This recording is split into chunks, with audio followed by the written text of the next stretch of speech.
3. Chris, you rolled a 3. That means the design challenge we'll be taking on in this episode is propose a clever way to use cell phones at the game table.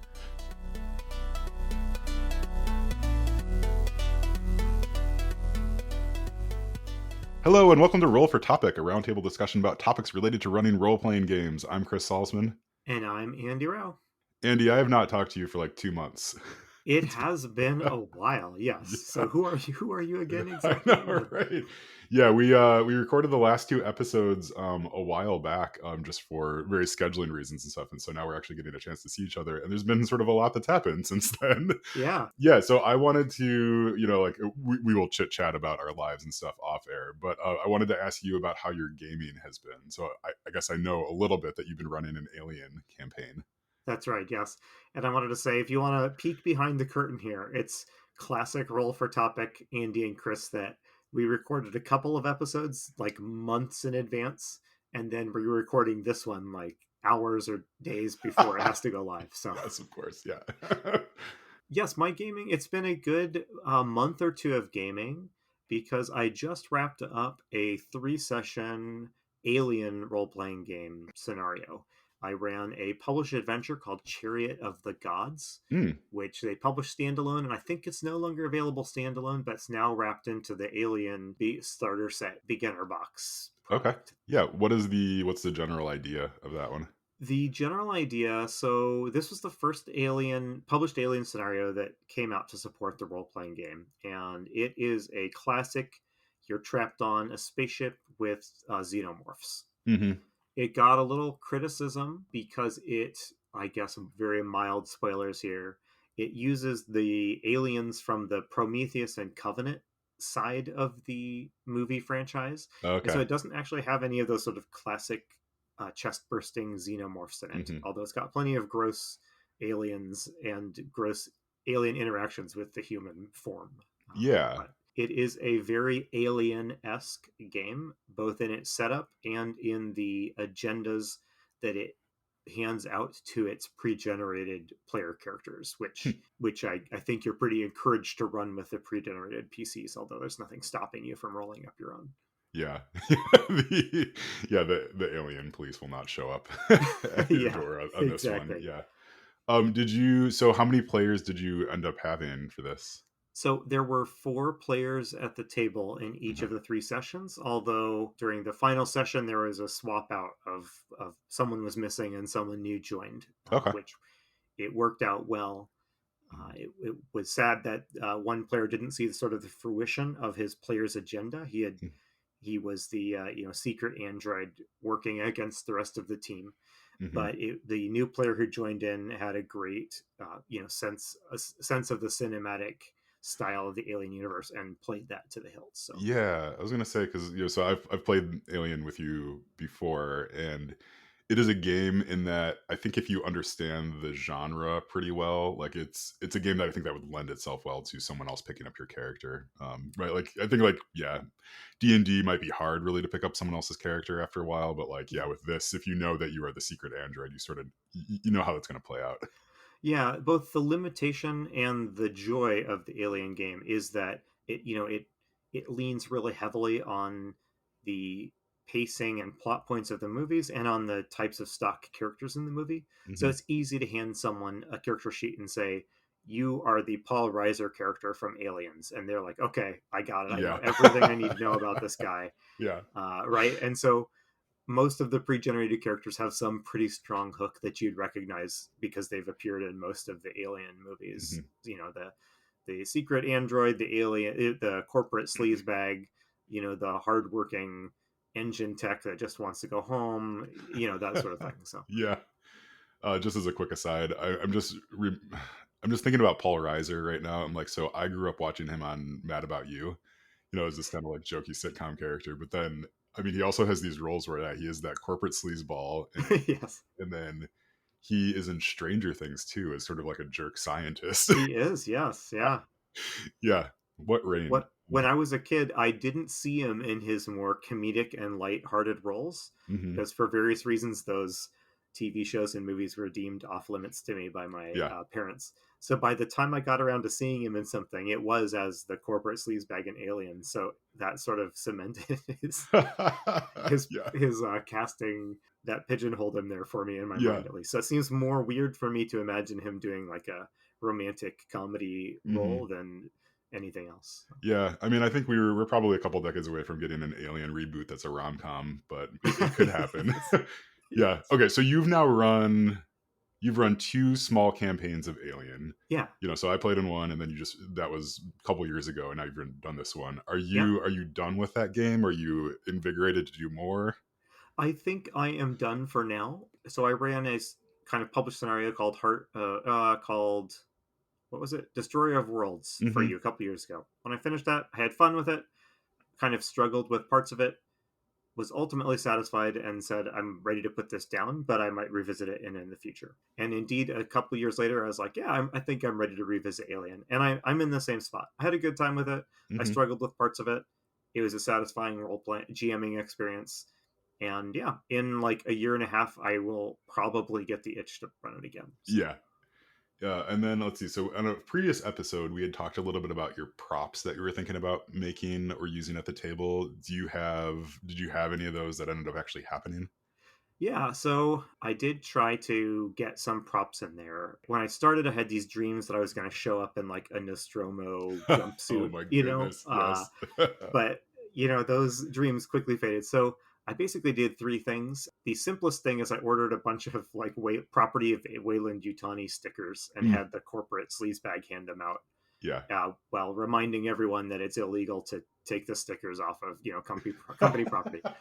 The second tier is I found someone on Etsy that designed like an Ellen Ripley ID badge. Hmm. And so I bought that, and then I made a bunch of copies inserting photos and info for the PCs. And then I went to Hmm. Office Depot, bought some like conference Yeah.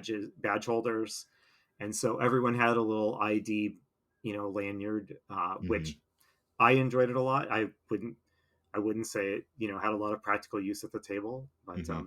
the third thing, though, I really relied on the creativity of other players out there, and someone out there programmed. So the scenario is you're investigating, you're exploring a derelict ship, and you're trying to piece together what happened to it. I mean, spoiler alert: aliens got them, Oh but no. Yeah. you have to pretend you don't know what happened. And someone out there went and recreated this computer terminal interface. It's on the web, so you just pull it up in your web browser, and Hmm. then you select like which crew member you're logging in as, and then you have access to that person's, mostly like a map of the ship and a crew roster. But the most interesting thing is you have access to their email, so Mm. outbox and inbox. Hmm. And so what I did, and this is at the recommendation of people on Reddit, was I had my laptop there at the game. I had that open, and when the PCs would find like an ID card on a body, Hmm. I would let them scan that at a terminal, and then I would Oh, give them access to that crew member's, basically their email. that's So awesome. it was fun. It got some use at the beginning. They really only came across a couple of key cards, and I think they enjoyed it. But you do have the issue of, once you kind of have the gist of what happened, piecing together all the details of like, oh, but what happened to so and so Hmm. is less important. I mean, what happened is the aliens got loose and killed everybody. So, Yeah. and Yeah. by that time, aliens are, running around on the ship threatening the PCs. So it Yeah. was a wonderful, wonderful thing. I really salute the Reddit user who put that together. Hmm. I would love to see a kind of a generic version of that could be customized. Hmm. And I'm sure if I had more coding skill, I could take a look at what this person did and Yeah. repurpose it for my own ends. But if you're running Chariot of the Gods, it's an absolute bonus, just pure addition to the experience to seek that out. So Hmm. just Google Reddit, Chariot of the Gods online Hmm. interface or something like that, and you'll find it. Yeah, I'm sure it'll pop up. We can maybe even throw it in the show notes too. Yeah, for Yeah, sure. that sort of stuff is fascinating. I mean, it reminds me of in video games when you pick up all like the logbooks and the audio messages and stuff. Like a certain point, like I try to get into reading those, like reading every single one of them, but then you just sort of get, I don't know, like it's just too much, too much to Yeah. keep up with. So I can't imagine that translates well to like, yeah, a party of 4 or 5 people trying to like read it all at the same time. I guess did they do like a dramatic reading So of it? Like the way it how did worked that out work? was kind of neat. I mean, so the person who had the key card could access the console. So I would hand that person my laptop, and they would they would read it, Hmm. and the rest of the players would just learn whatever that player chose to divulge about what they were reading. Oh, So that worked pretty well. I think if I had known that that dynamic would be present, I think you could lean even more heavily into that, uh-huh. with the sort of info being divulged. Oh my goodness, yeah. I mean, you could put little like hints and stuff in there, like don't read this part out loud, or like Right, yeah. yeah. You can decide if you want to read this part out loud to your So the way it teammates worked or is, not. yeah, as one player would kind of silently use the laptop for a couple minutes and then just kind of give a one sentence report about what they learned, which was deeply unsatisfying in the best possible way. Oh So my goodness, yes, that is yeah, good for them. yeah. Yeah. So I salute my players for handling it in that way and not just reading out loud Mhm. the email trail. So That's super neat. Yeah, I mean, I like that system, and I think yeah, going back to that idea of cinematic stuff. I mean, I think it does that so well. Yeah, so I think I asked you, did anyone die? Did you kill anyone? Uh, yes. Okay, So there were 5 PC crew members. One of them died in the first session, okay, and then there was one PC death and numerous NPC deaths. okay. One of the players at the table ended up controlling a couple of people, and they just kept dying on him, which was kind of Mhm. comical. But Yeah, most of the crew made it home, more or less at the end. yeah, more or less. Yeah. I'm happy that they figured out a way to do it. I wish maybe there had been Hmm. one survivor, or something like that, but Hmm. that's the challenge of these games, right? They invite you to recreate the feel of the movies, but Hmm. you have to give priority to the story that develops at the table. So I can't come in and mandate, like, oh no, everyone needs to die except for the last survivor, right? So Yeah, it's just the yeah. tension of running a role-playing game that's so heavily tied to a cinematic experience. Hmm. Yeah, I think I mean, like when I played with you, I really wanted to go out in a blaze of glory, right? Yeah. So like we kind of found that moment in there. But yeah, it's Well, I it turned I out heard well. that from one or two players, which is Yeah, that they were wanting to get themselves killed in a dramatic way by an alien or something like that. And yeah.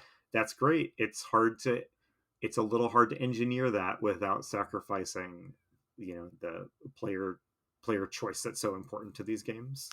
But Yeah, it's and then something I will give a lot of thought if I run this again. Do I mhm, want to go so far as to say this is what the fate of your character is going to be, so work towards it? I mhm. don't know. How would you like? What would you do? I was just thinking, like, so there is a mechanic in the Kids on Bikes game where you have a powered character that's shared by everybody at the table.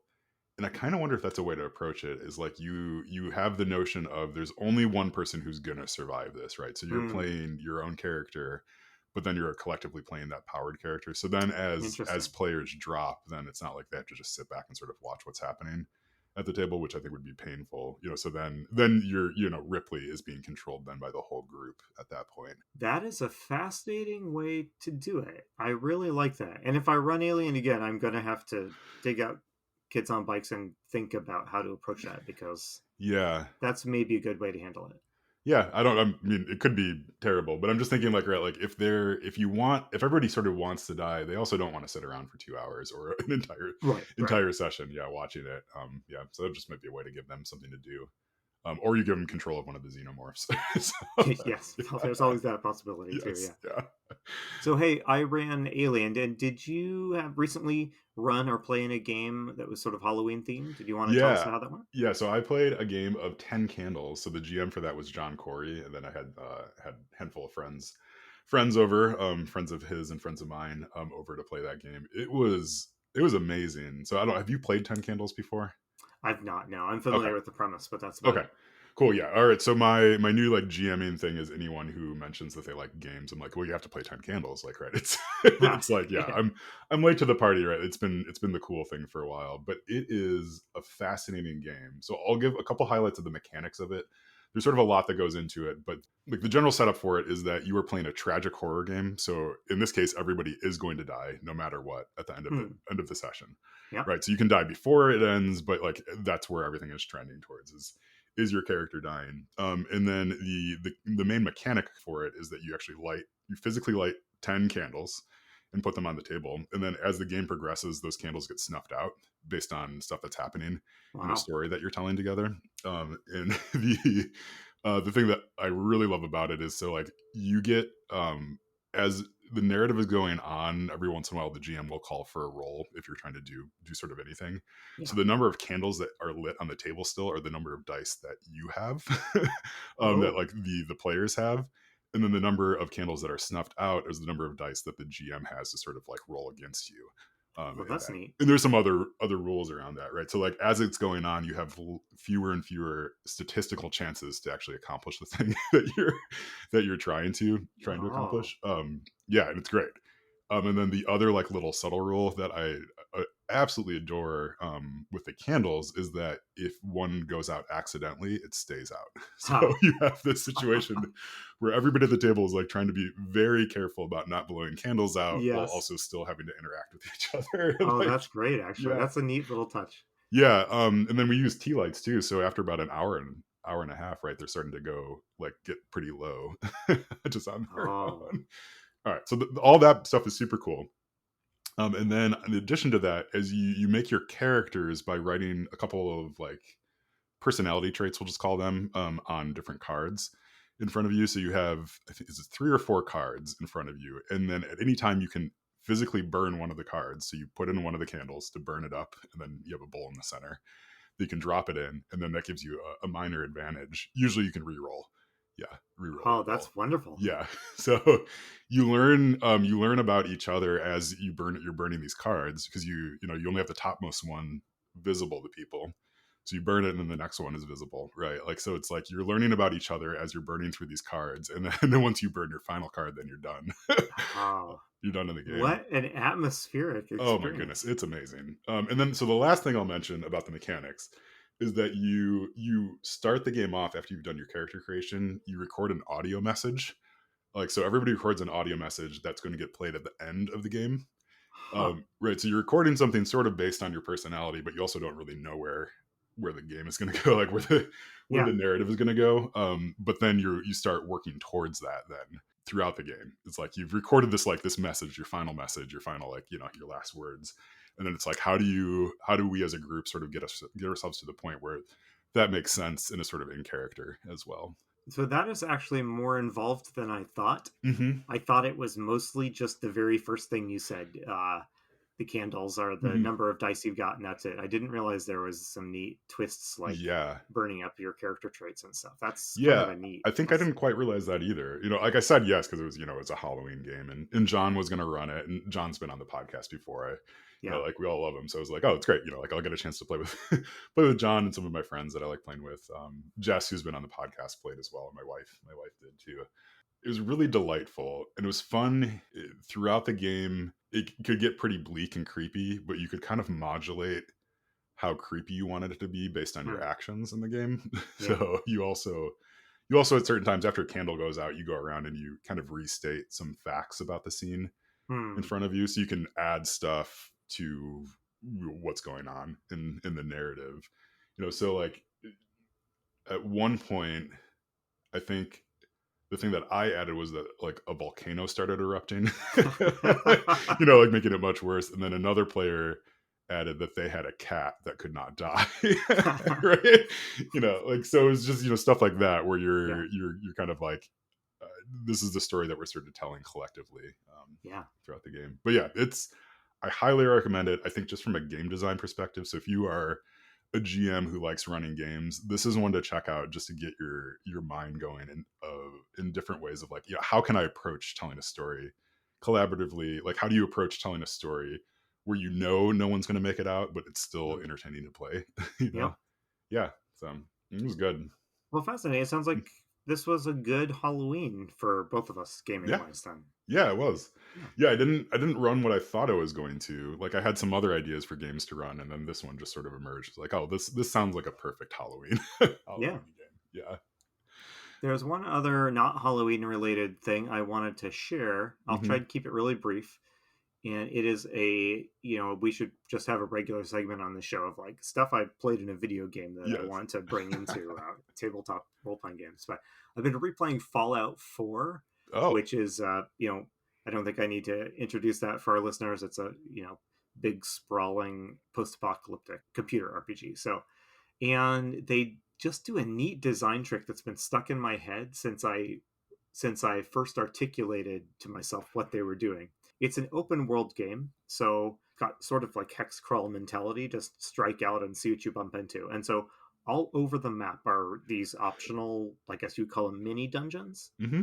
and I use the word dungeon in a generic sense. So these are usually like old abandoned buildings or factories or something like that. And they take maybe 45 minutes to play through. You fight monsters, you get loot, and then you leave. And you can, if you enjoy that gameplay cycle, you can hit up all of these mini things around the map, or you can just skip them and stick to the plot stuff. Hmm. But what's interesting is the way that they make these mini dungeons. They keep them from feeling like you're just replaying the same thing over and over, which you kind of are, because one ruined facility looks more or less like the next. Hmm. And that is there is a story with like a start, a middle, and an end that you can follow in each of these little dungeons through a combination of environmental storytelling and mostly through like computer entries and notes you find around the facility as you explore. And it makes a big difference. So like here's an example. So one of the places I went in, where the one that made me realize what they were doing was a toy company's headquarters. Oh. And so it's just an abandoned toy company headquarters. So that's cool, right? They play with that theme a little bit, but I'm mostly just fighting post-apocalyptic monsters Yeah. in here and finding ammo as loot.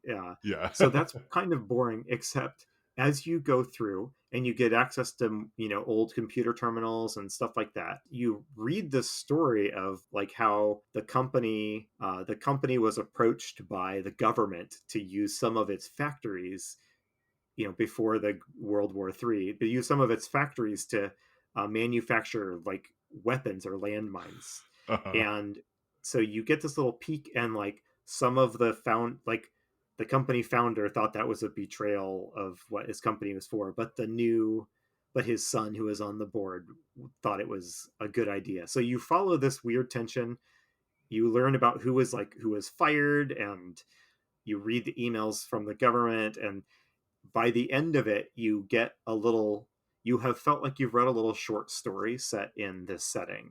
Hmm. And that sticks with you, even though I couldn't tell you what the loot was that I found when I finally got to the last part Yeah. of that room. So I've been babbling a little more about that than intended, but any quick Mhm. reactions?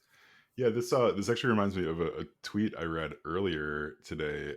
Someone was talking about how to design a mega dungeon, and a good approach to that is to design a bunch of 3 to 5 room dungeons and Hmm. sort of link them together loosely as much as possible. And along with that tweet, they shared the map of Hollow Knight, the video game Hollow Knight. Have you played that Yes. before? Yep. Yeah, so it's a Metroidvania game where you're sort of like slowly unlocking skills and abilities so you can travel further and further into this into this world, and this whole map. But like when they showed the map of Hollow Knight, it was very apparent like there's all these different sections, right? Like Yeah. there's all these sections, and like you don't the critical path to like beat that game doesn't go through everything, right? Like it's same thing with Fallout, like as you're talking about, like right, Yeah. like you could skip all those dungeons probably and still have a fun time with the game, right? But like they add details and stuff Yeah. to what you're doing. So Hollow Knight also does that too, right? You have these little sections that can sort of sit on their own as almost levels, but they are interconnected with the whole thing, right? Hmm. And so like, and then a good mega dungeon will sort of do the same thing. So you're not just like you don't have one goal of like I need to go find Strahd, right? I need to go find Strahd in his gigantic castle, and it's going to take me like 50 hours to do because like there's all these different rooms and stuff. It's like, oh, Yeah. there's all these like little subsections and they each have their own little story to tell. The real reward of doing those subsections is that you learn a little piece of lore, or you learn a Hmm. story that makes the setting feel more real, you know? Yeah. That's really appealing to me, whether you're talking about like a story behind a dungeon type encounter, or even just like, what's the story we've talked about behind the magic item you just picked up? Like, Hmm. what's the story behind this cloak that gives you a benefit to charisma? Like, who had it made? What did they want to do with it? Why is Yeah. it now in the bottom of this castle, right, Yeah. unused for a century? Yeah, yeah, and having some answers to those things, like I don't think you necessarily need an exhaustive short story behind, Oh, say, for every sure. magic item or anything. But I Yeah. mean, just having a few little details about that, like I don't know, the cloak has the an embroidered, like someone's name embroidered into Yeah, it, right? Like it's like, exactly. Yeah, yeah, to so and so with love. That yeah, right. That might be enough to just suggest to get your mind going. yeah, oh yeah, that does already get my mind going. But okay, that's Okay, really well, shall cool. we Yeah, turn to yeah. our challenge here? Yes, yeah, I think we both hit that point. We're like, oh no, we need to actually talk about the thing that we're Yes, going to talk exactly. about. But yeah, so we rolled on the table and we rolled a three to propose a clever way to use cell phones at the table. So the first thing that jumped to my mind here was, have you played Alice is Missing? Have you heard of I this haven't, game? but that came to mind as well. I Yeah, I remember looking at the Kickstarter and thinking it was neat, and then looking at my bank budget and making a hard going like, hard call. yeah, yeah. So the conceit there is that you everybody is like kind of texting back and forth. I guess like it's like a group text message. Right, so you actually change your name in your phone to whoever your character is, and then the game plays out over a fixed amount of time, and you're kind of texting back and forth rather than, I guess, sitting down and rolling dice and talking talking to each other. So that's probably the most clever way to use cell phones at the Yeah. table. But yeah, so maybe let's brainstorm some other possibilities here. I Well, guess, I thought about cell phones in the Alien game. hmm. Unfortunately, that online computer interface that I described is like not mobile friendly Hmm. design, so it's not an easy. It would have been perfect to let people browse through that on their phone, which Yeah, everyone had a phone at the table. yeah. Um, so I thought about, it's a sci-fi setting. Everyone probably has, like, some sort of personal data device like a phone. Hmm. I didn't come up with a good way to use that, but I Yeah, feel like, especially if you're in like a modern or sci-fi setting, there's got to be, I don't know, there's got to be ways to just yeah. incorporate that into the what's going on. Yeah, I'm trying to think there. I mean, cell phones are like pretty cheap, right? Like you can get a cheap cell phone for essentially free, right? Like a lot of people Yeah. have them just sort of kicking around, kicking around in that drawer where you're like, I don't know what to do with this, but I've got this Yep. stack of old cell phones. And getting a phone number and a plan for it would not be that expensive, such that you could probably like you could set one up just for your game, Oh yeah. almost too. Huh. Yeah, so I'm thinking it might be fun to have a cell phone, like, in the room, like, taped to the bottom of the desk or something, right? And then, like, I don't know use where this is going, but I already yeah. like it. Alright, so there's a cell phone in the room, and it's connected to yeah, Right. yeah, but, like, I mean, you could hide it somewhere like that, and then the game that you're playing might give you clues, like, to spell out the the number of the phone, right? Like, yeah, the cell Oh, phone's phone number, and then like yeah. they call it right, and then it just starts ringing in the room somewhere. That could be a really fun, fun way to do that. That would be Yeah. really fun. But yeah, okay. So like that's a little bit silly, although maybe we can explore that a bit. The other thing that I've thought about doing is just using cell phones, right? Because everybody has them. It's always a big thing, like when GMs talk about like, what do I do with people who want to use their phones at the table? I'm kind of Yep. like, whatever, just let them use let them Yeah. use their phones.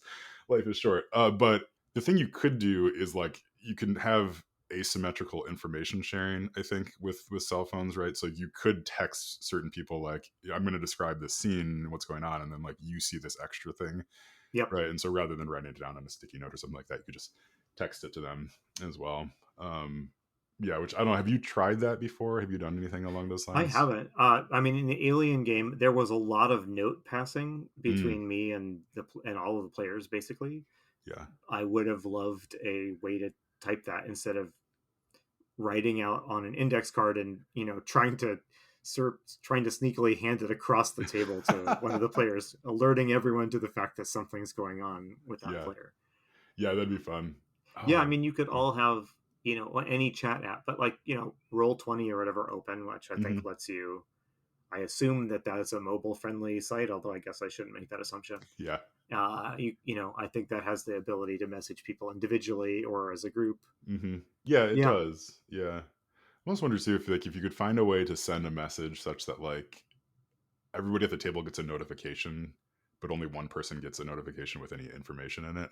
Right. So it's Hmm. like you all get a text message and it's like, yeah, it's like, I don't know, keep this hidden. It's such as like, keep this hidden. And I've got nothing to tell you or whatever, but then, Yeah, so lots um, of fake yeah. ones and one real one. Yeah, I like that idea too. Hmm. But as always, we're already though veering into the across that line where you spend too much time fiddling with Hmm. tech at the table, which I think both of us have a real phobia Yeah. phobia of, despite being intrigued by all this stuff. Yeah. So in the 10 candles game, I mentioned that you record an audio message. So we just Mhm. did that on John's cell phone, right? So he just Yep. handed that around. I mean, like I'm old enough to be continually amazed by what cell phones can do.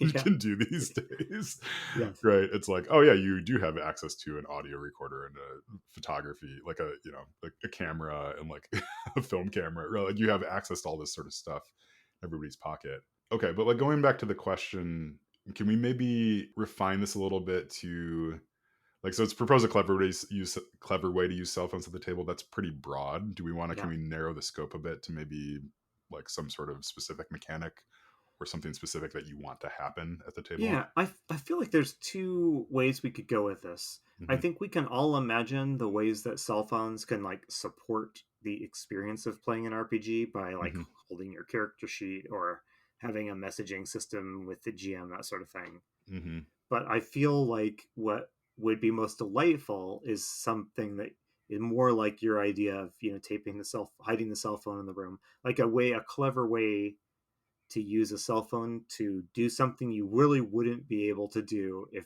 you didn't have a cell phone, access to Hmm. cell phones.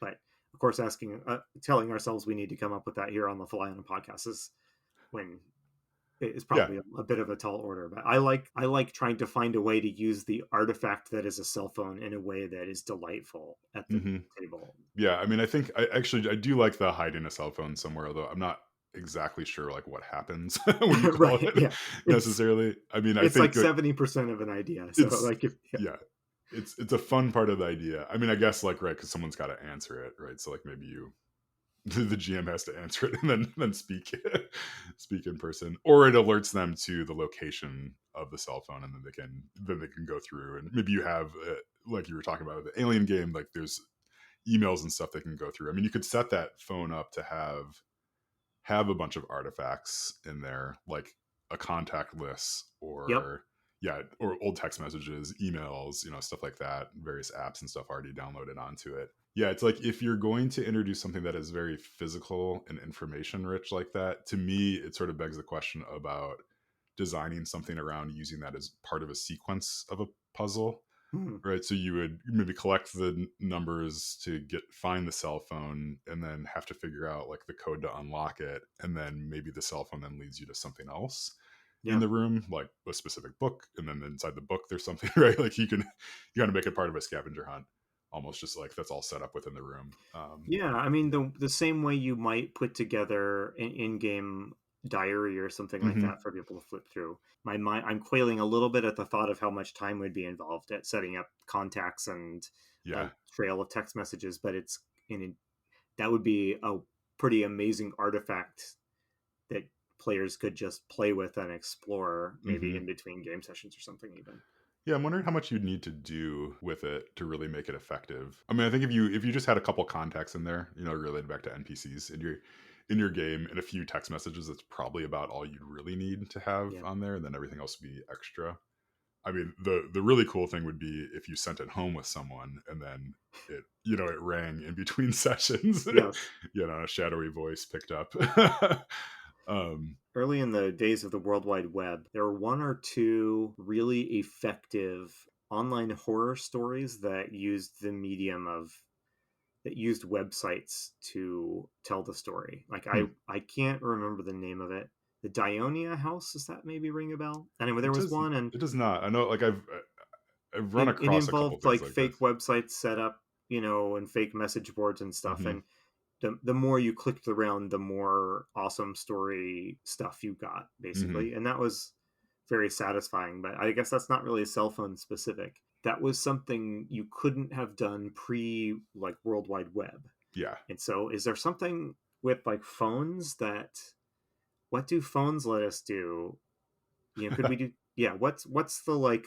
Oh my gosh, I never thought I could tell a story through this medium Hmm. that phones bring us. Yeah, I mean they're fairly portable. I feel like Alice is missing is sort of the quintessential idea there, right? Like Yeah, I that makes a guess lot of maybe this sense. problem has been solved. Go play Alice is Yeah. missing. Yeah. Yeah, well, I mean, we can come up with another one, right? So I think the like hide the cell phone in the room and somehow use that as part of your scavenger hunt. I think that's a solid idea enough that I'll probably be thinking about it for the next year, year or so, like how to pull that off. But I'm thinking about like other things that cell phones can do. I mean, you if you want to actually use their function out their the functionality that's they're shipped from the factory with, right? So you do have they have a camera, like they have a flashlight on them. I don't know if there's Hmm. any I was of thinking about that with yeah. 10 candles. Is there like Yeah. is there a phone light version of 10 candles where you all drain your phones to 10% battery before Oh, you come, and then yeah. you play by you see whose phone has the battery lasts the longest or something. I don't. Yeah.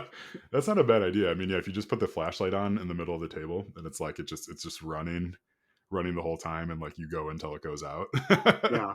You're good. Like that is a type of tension that I feel is like unique to cell phones, maybe. That Mhm. tension of I've got to accomplish something and the battery is just about to go. So Oh. like when is there a way to kind of artificially, because that is such a scary feeling, just thinking. I mean, we've all been in that time where like, oh my gosh, I have to Mhm. send this text message or find this document and I'm at 1% power, Yeah. right? That's Yeah. such a that's such a heart-stopping feeling when you're in it. Like, Yeah. what? How could we bring that into a game? Yeah, I mean, I wonder if you could just use it as a pacing mechanic, and maybe like yeah, again, I think 10 candles really has us sort of thinking in that direction. But if you ran it down to 10% and then turned on everything on it, right? Like so, it's just sort of like Yeah, it's sucking as much juice as possible, right? And then it's just like that's your countdown timer. So it's at 10%, and then every time it ticks down, something else happens in the story that you're telling, right? Like so, maybe you're telling a collective story of like someone lost in the woods or something. Like like yeah. can you get them out in time? To I do that. do like that Yeah. idea as just a built-in timer. Uh-huh. Yeah, like when the Yeah. flashlight goes out, it's pitch, Mhm. it's dark, and the game is over. Yeah. I mean, yeah, like you could even have that be your only light source in the room. At any time you can reach over. This phone has 2% power. At any Mhm. time you can reach over and like use it to illuminate. Well, I don't know, your character sheet or something. To and but but it has a cost to the whole group that you're using the shared cell phone's power to do it. Or Oh, yeah, that's really cool. Yeah, or you have like a certain number of like lookups that you can do on yeah, some sort of yeah, yeah. yeah, something like that. Uh-huh. Like, so I want to do like one other thought, and then let's kind of narrow in on one of these in particular. So, like, Yeah. is there anything about the shape or the other affordances of a phone that you could use? My mind, this is a little weird. It kind of went towards like like what if you just allowed the players to like destroy the cheap cell phone Hmm. that you got in some way, and it's like I don't know. I'm not sure exactly what I was going for there, but like I mean the joy I think of being given a cell phone that you're allowed to, allowed to break might be kind of fun. Yeah, or that's every maybe your every pacing every mechanic time of a piece of computer equipment like fails in my yeah. house, the first thing my kids are all like, can we break this apart?" Yeah. Like it's like, Yeah. and Yeah. I have like a museum's worth of non-functional tech going back into like the late 70s, Yeah. because you never know, I might be able to like fix it up Mm. again. So Yeah. Oh yeah. Well, someone asked me for a USB mini B cable recently and I had one. So yeah, okay. exactly. Yeah. You and me both. We're like, yeah, Yeah. yeah. Yeah, Okay. like I wonder if like another pacing mechanic of it would be like you drop it from 10 feet every time something bad happens, and it's like if it still survives. Like the harder the roll, the harder the challenge, the higher the height you have to drop it, or the harder you have to throw it, or something like Yeah, that. yeah. Oh, I like it. Yeah, I mean, you could go hide it in the woods too. Like that'd be another fun place to stash it if you're going to do the scavenger hunt thing. Yeah. Um, I'm still thinking about the flashlight, right? So like if you have a light source, you can do some fun stuff with shadows and stuff. This would get Mm. into more like 3D modeling. Like maybe you make something that kind of only reveals itself as it's being lit in some way, and like casting shadows different places, like almost like the Indiana Jones scene where he has the staff, then it shows like Oh yeah. the light comes through it. Yes. Yeah, if you could do something along those lines too. But, Okay. all right. So what of all of that kind of piques your interest? Like what's the thing that you would, if you had to take something and run with it, what would you go with? Of all of those things, I think the one that feels like there might be an idea in it is is something that uses the phone battery Hmm. as a timing mechanism of some sort. Yeah. Yeah. I think I agree. That has the most appeal to me. Would you have that be, would it be separate from the game, or would the game be like kind of contained within the cell phone, and like the use of it would be the thing that's draining it? 10 candles is so fun because those candles exist outside the game, Hmm. and I like that idea. You can also just pull up a timer for 20 minutes on your Well, phone. yeah. There's boring ways to achieve the same thing, so it needs to do the boring thing but add something delightful on top of Hmm. it, right? I think I really like the idea of manufacturing a a sequence at the table where everybody's trying to frantically read something off a cell phone that's dying pretty quickly. Like they're trying to get some last bit of information off of it, or trying to use the light from it to read something that's in front of them. Like especially if you could, if it's part of if it's a story beat within your game, so they're given a cell phone, and maybe you give them a cell phone and like a ledger at the same time, and the cell phone's at 1%. It's like, yeah, so you need to find the information that you're trying to find before that goes out, and then you don't have access to it, you can't see it anymore. So, of all of this stuff, what is a cell phone related idea you could see yourself actually trying to explore in a game that you run? If so like if you have the cell phone that's about to run out of battery, I think the thing that I would want to try is having that be your only light source. I think that's pretty interesting to me. Like you Okay. have this very finite thing, you don't quite know like how it's going to play out Yeah. necessarily, because like I mean it could, like it might be one of those situations where like 1% lasts you for a half an hour longer than you think it's going to, Right, or right. it could just go immediately. We have a couple good ideas there, maybe a genesis of an idea there. Yeah, so if you're listening and you can pick up one of those things we threw out there, I guess this wasn't the design challenge we super completed. We maybe did a Mhm. little groundwork Yeah. for it. So if you pick up one of these ideas and turn it into an idea you could use, we'd actually love to hear about it. So Yeah, please do reach out to us. All right, so let's call it there. I'm gonna do yeah, some of so our wrap 10 up stuff. candles. So I'm calling it here. Our killer app is 10 candles, but with cell phones somehow, or Yeah. maybe yeah. So Make it happen. We're just the yeah, ideas, but guys. we have the patent on that idea. So Yeah. Yeah. Yeah. If anything, we should give 10 candles the patent, just if such a thing existed. So okay, all right. Well, we should wrap up there. yeah. I just wanted to give a shout out to our sister podcast, The Splat Book. So John Corey, who ran the Game of 10 Candles for me, is one of the co-hosts over at The Splat Book, along with Kyle Latino. They are doing a series right now where they're adding to their personal appendix ends. So Hmm. if you're familiar with Appendix N from I guess the Dungeon Master's Guide, Gary Gygax put kind of a list together of like, here's all the influences that went into making Dungeons and Dragons. They're making their own. So they're doing like a little reading club over the next few episodes, I think, where they're gonna talk about the stuff that they really like. So the first episode went up last week, I think, as of this recording, and that is John's pick, and it is a short story called The Dark Muse, which I have not read, although I have it. He gave me a copy to check out. So Yeah, that's great. yeah, go listen to that. I For I love episode. I love Appendix N. I think Hmm. it's secretly one of the most powerful pieces of AD&D. Hmm. And every time I get a new role playing game, I flip to either the first to the front and then to the back to see Hmm. if it has its version of an Appendix N because I love it. Yeah, yeah. Like Blades in the Dark has one that I think is really excellent too. Yeah. Like it even includes like songs, I Yep, think, in there I know, too. and Yeah. there's a lot of media types that you can now find in these Mm, things, and yeah, yeah. it was really helpful to me when I ran Bandit Blades. So Yeah, super cool. Yeah, so definitely go check those episodes out and give it some thought too. I've had a lot of fun personally, kind of thinking through like what would I put on a list of of things that are crucial to sort of my approach to gaming. Appendix Chris. Yeah, Appendix Chris. Yeah, that'll be Yeah, my memoir yeah. later on. Okay, well Yeah, let's yeah. wrap things up then. Okay, cool. All right. Well, I've been Chris Salzman, I have been Andy Rao. and remember, if your player's having fun, you're a great GM.